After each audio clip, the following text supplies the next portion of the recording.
Hello and welcome to a new video. Today I'll be talking about the Backrooms movie.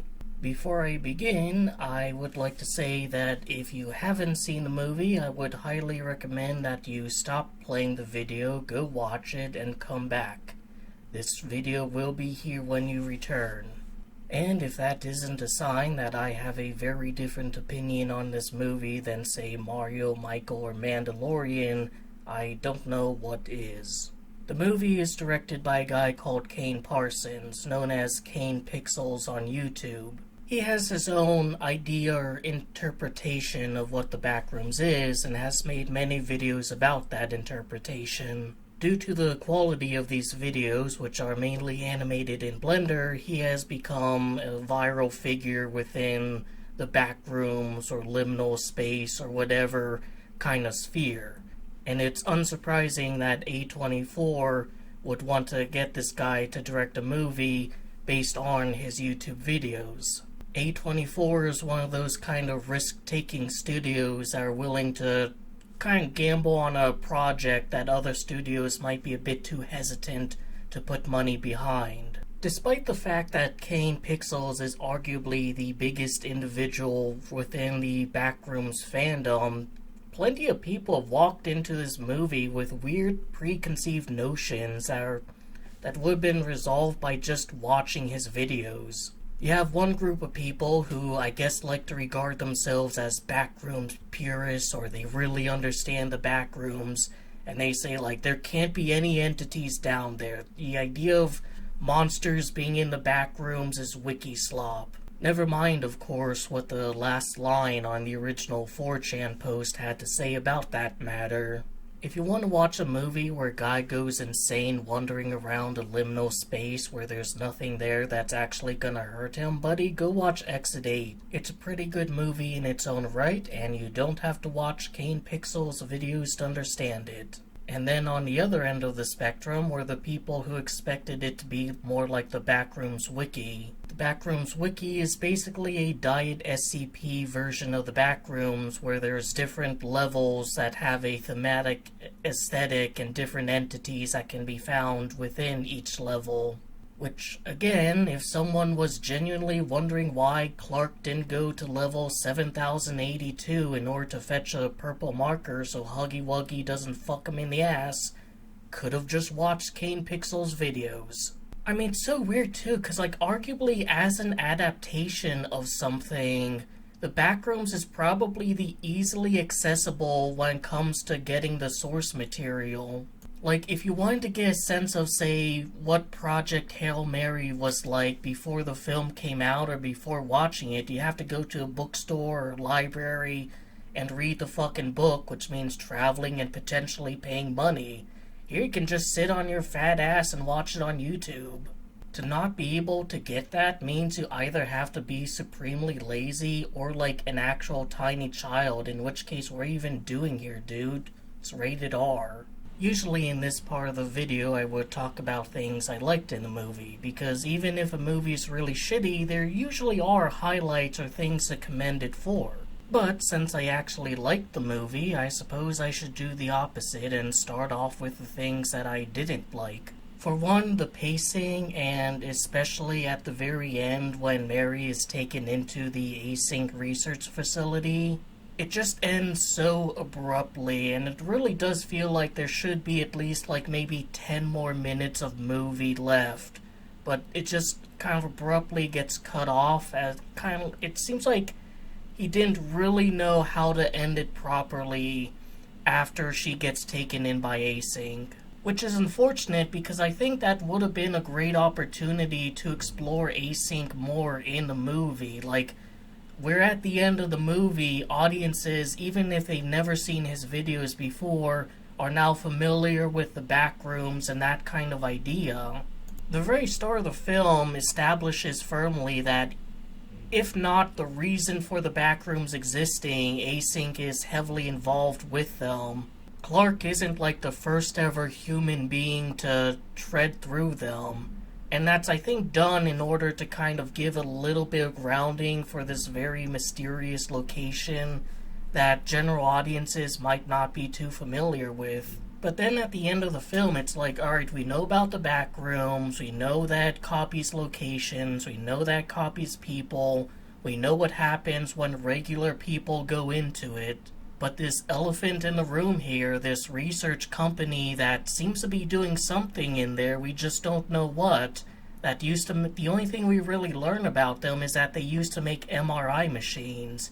And that's the only thing we learn about them, whether or not you're a viewer of Kane Pixel's previous works. Another thing I didn't like, and this is kind of weird given Kane's attention to detail, is that when Mary is taken out of the back rooms, like out of Async's, designated backrooms gate, the area has a bunch of people in hazmat suits, but also has scientists just like in normal clothes and lab coats. The hazmat suits have two uses in his videos. One is it lets him put people in his videos without it giving away the fact that this is filmed in Blender. They're bulky, they obscure their faces, it helps sell the illusion that this is something actually being filmed with a camera. The other use for them is that they're hazmat suits. Async doesn't fully understand what's down there. They don't know if there's any weird viruses, or maybe gas leaks, or bacteria smaller than this guy that could contaminate the researchers and become a problem for people in regular Earth. I'm presuming that since they're wearing the hazmat suits in the movie, they continue to consider that a possibility and aren't just putting them on for shits and giggles. So why then do you have scientists just standing around in plain clothes next to hazmat guys without there being any decontamination process? I know this sounds like such a weird nitpick, but one of the reasons people became fans of Kane Pixel's work is because he has such an eye for detail. Async isn't just some generic Wayland Yutani, raw, I'm an evil corporation kind of thing. It's an actual realistic research company that tries to handle things precautiously and tries to protect its employees and researchers. Even if they were extremely confident that the researchers don't have anything on them, they don't know if Mary has anything on her.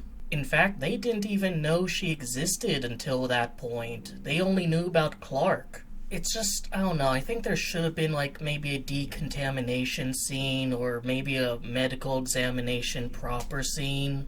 And speaking of how Async handles its employees, this is the first time any one of them has actually died in these videos. So it's very weird that during what's likely an operation to capture and study Captain Clark, the giant version of Clark that the Backrooms made, they're so weirdly underprepared even though they know that they can die down there.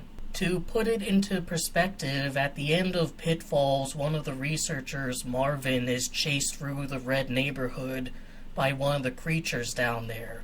And what do after that? They give their researchers guns. We're packing heat in the Backrooms, boys. And that was after one of their researchers was chased. Technically, we don't know what that entity's intentions were, though we can all probably easily guess it wouldn't have ended well for Marvin. But here we have an example of a straight up one of our guys went into the back rooms and was killed by something down there, and no guns, not even like, a taser or cattle prod, just the most ineffective knockout gas in movie history. Like seriously, Mary was tanking then. She's what, like 100-something pound woman? How's that supposed to knock out Captain Clark? I guess you can say that the worst part of the Backrooms movie is Async, because we don't see enough of them, and what we do, they're way less competent than in the normal videos. Which is a bit of a shame, because the Async side of things is honestly my favorite part of Kane Pixel's Backrooms. It's been confirmed that he's gonna make a sequel to this movie, and I kind of hope that now that he's introduced the general public to the Backrooms, now even the fucking boomers know about the Backrooms, he can kind of stretch his legs and delve deeper into the Async side of things, rather than having to keep that minuscule as to not confuse general audiences. The rating also wasn't as strong as I would have liked, and I think Kane Pixels is kind of aware of this criticism. given that for the next movie he's getting a different scriptwriter and is also entertaining, contributing to that himself. It's definitely one of those movies that, like, if there's a memorable scene, it's almost certainly 100% the actors carrying the weight rather than the script. I think the last big criticism that I have is that, like, Clark is too much of a loser, that the idea that he's a piece of shit who blames everything around him for all his problems and never takes responsibility can get lost. Like, for example, he wants to be an architect, but he has to sell furniture. He wears this shirt saying, like, modern design 1970, and it's like, well, is it because he's a loser piece of shit who can't be a good architect, or is it because it's kind of hard for a black guy to break into that kind of field in 1970? His furniture store is not selling anything and probably will be going out of business really soon, and is that realistically something that's in his hands? Like, the film establishes that his commercials are kind of shitty and that competitor who likely stole the idea from him has a much better commercial, but the competitor also seems to have a much better budget. Like, the film does firmly establish that he is a bad guy. He's like, he's an alcoholic, he was verbally abusive to his ex-wife, and as one of the still lifes react to Captain Clark, implies that he was also physically abusive to her. But it just seems like there's so many things that screams if life would just, like, give him a break and stop fucking him in the ass over and over, maybe he would be a better guy. You can only self-improve if there's actual possibilities of things improving, after all. So, like, 12 minutes in, you're probably thinking, did this guy even fucking like this movie? And the answer is, yes, I did, and I will now talk about things I actually liked. Clark and Mary are basically the only real characters in the film. They're the only ones with any kind of drive or depth to them. Clark's two employees more or less just exist to justify the found footage section of the movie. So one detail that I actually really liked was this guy's "And Arpathide" shirt right here. The Backrooms movie, and the Backrooms web series, and The Oldest View, and People Still Live Here, and basically all of Kane Parsons' work is about nostalgia.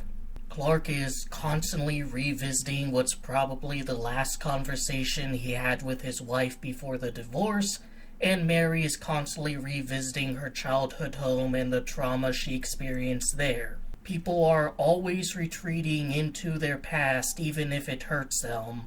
But not this guy. He wants the world to change. He wants things to be different. He doesn't want the past to endure. He's thinking about the future, and that's represented in just his choice of apparel. It's a very, very small detail, but one that squeezes out as much character from this basically, plot device as you can possibly get. While the two leads are wallowing in their past in the endless sprawl of memories, not everyone has that problem. While the argument could be made that maybe the Backrooms is getting too personal with Clark, like, why does this random furniture store owner have such a hold on this sprawling dimension? I do like how well it kind of reinforces his most negative traits, which is probably why he wants to stay there. The whole you can stab into the still lives because they don't actually feel anything, they're not real people, is probably the kind of environment that, abusive pieces of shit like Clark would thrive in. The bizarre architecture likely feeds into his desire to be an architect, and he feels like the place really understands his vision. And he gets to be the biggest guy around, both in the sense of being the only actual person down there as far as he knows, and in the form of Captain Clark. How much must it feed into his ego that all the other Backrooms versions of people are normal size, albeit a bit scuffed, but his version is fucking massive. Also, I want to say that, the only spoiler I've seen for the movie is that the painting of Saturn devouring his son is referenced. Not what's actually devouring who, just that painting is referenced. And so, when thinking about it, I kind of concluded that it's very likely that Mary makes it out, but Clark doesn't. As at first I was thinking, oh, it's probably gonna be like a bacteria thing or maybe a still life. Now understand that like by this point, the only still life that we've seen was in Found Footage 3, which is just this kind of vaguely distorted person. And so it crossed my mind, what if like the thing that kills Clark this way is like a really fucked up version of him? And it turns out my ability to guess these movies was spot on because that's exactly what it was, a giant fucked up version of him. If I was any more on point with anticipation, I would have also guessed that he'd be wearing the pirate costume too. And one of the things that the film definitely does for guys like me who are fans of the web series is open up new avenues for discussion and theory crafting. For example, alright, fine, the Backrooms copies people as well as places and memories, but why is Clark's, still life version so much larger than average? And I think it ties into one thing we see in this movie that we haven't seen in the web series is the Backrooms actually affecting our world beyond just like producing null zones, which are the kind of areas where people can clip into it. Because as shown in the movie, in the breaker box, there's these two switches that are very clearly wonkily placed to a point where the electrician was like, what schmuck, put this here? And that's like a permanent installation too. Like there's no getting rid of that. The Backrooms is siphoning power from his furniture store and driving up the bills. And so to answer the question of what is powering the millions upon millions of miles of lights sprawled out across the Backrooms, I guess one answer is a furniture store in California. It actually kind of ties into like his character flaw where, he's upset that he's basically paying for his wife's entire life. He pays for the house she sleeps in, he's paying for her law degree, he's footing the bill for everything she does. And I think one of the reasons that he's staying in the Backrooms and doesn't want to leave is because, well, quite frankly, he's paying for it. The cost for keeping the lights on in the Backrooms is coming out of his bank account, so yeah, he's gonna want to stay there and take advantage of that space too. He is, after all, paying for it. And unlike a living, breathing person who has autonomy, he gets to do whatever he wants down there. Not only do we have to ask what kind of fucked up adventures was he having to the point where he discovers you can eat the still lives, you have to wonder, do you think he ever tried to fuck any of them? Like the one that's basically his ex-wife. Do you think he ever, one day we'll see the deleted scene of him and Captain Clark touching Woody's? I mean, maybe. You put a mentally ill guy down there, you never know what kind of adventures he's gonna have. I really appreciate that almost all of the setting, all of the Backrooms, is like an actual physical set. Granted, it's probably a very easy location to make a physical set of. Damn dude, how are we gonna build this in actual reality? But I appreciate it all the same. It's nice to know that, during the non-found footage sections, when Clark and Mary are running around the Backrooms, they're running around like an actual place. It would have been easier and cheaper to just have them run around in front of a green screen, especially since Kane is already well adjusted to building stuff in Blender and whatnot, but they went that extra mile, and I notice it and appreciate it. The film does a great job conveying just visually and through music that these characters are dealing with something that is almost incomprehensible to them. Especially the scene where Clark first finds a caveman cutout playing the golden record from the Voyager 2 probe. It gives off almost that same vibe as the 8 people at the start of 2001 or the astronauts on the moon finding the monolith. It allows the Backrooms to almost veer into the realm of cosmic horror, even though we know it's a place that was built by a research company. Well, maybe not built by it, but produced, made, the result of the actions of. I really liked when, during the final chase, when Mary, drops that door into the chasm, that you don't actually hear it collide with the ground. they've already established visually that, like, it's a huge drop down, seemingly endless, but re-establishing that, affirming it using audio, or I guess in this case a lack of audio, just makes it that much better. The use of, like, of visuals of chairs and furniture and stuff kind of melting into the ground or clipping into the ground is used much heavier here than I think in any of his other videos. And I really like that imagery because it kind of reinforces the idea that the Backrooms isn't truly a functioning place. It's not like a place you can realistically exist in for very long. But also, I think, a solid way of making the Backrooms visually interesting, especially for general audiences.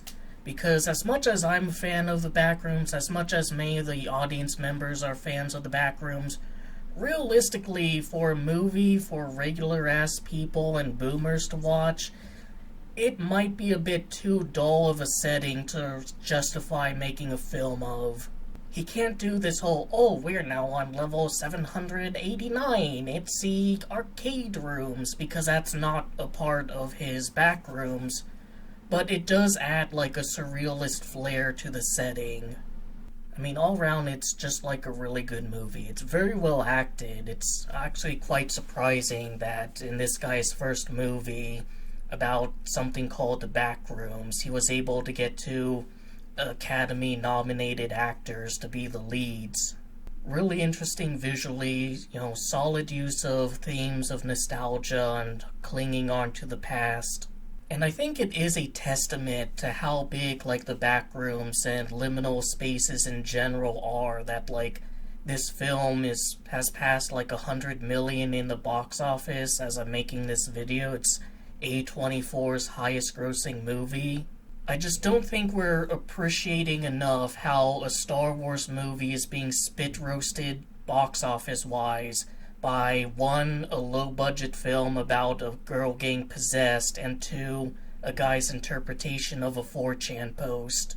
Because just to say what we all probably know, without any context, just in a vacuum, a movie called The Backrooms sounds like the most boring bullshit imaginable.